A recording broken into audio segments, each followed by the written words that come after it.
అందరికీ నమస్కారం. నేను మీ శంకర్ స్వామీజీ. ప్రపంచవ్యాప్తంగా ఉన్నటువంటి కోట్లాది మంది హిందువుల ఆరాధ్య దైవమైనటువంటి తిరుమల శ్రీ వెంకటేశ్వర స్వామి లడ్డూ ప్రసాదంలో జంతువుల కొవ్వును వాడినట్లు నివేదికలు రావడం అత్యంత దురదృష్టకరం.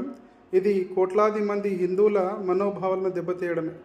కాబట్టి అప్పటి తిరుమల తిరుపతి దేవస్థానం ఈవోపై, అలాగే చైర్మన్పై, అలాగే అప్పటి ముఖ్యమంత్రిపై కఠిన చర్యలు తీసుకోవాలని ముఖ్యమంత్రి నారా చంద్రబాబు నాయుడు గారిని తెలంగాణ సాధు పరిషత్ తరఫున డిమాండ్ చేస్తున్నాం. దేవాలయాల ప్రసాదాల్లో కూడా హలాల్ చేస్తున్నారు అనడానికి తిరుమల లడ్డు ప్రసాద వ్యవహారమే ప్రత్యక్ష ఉదాహరణ.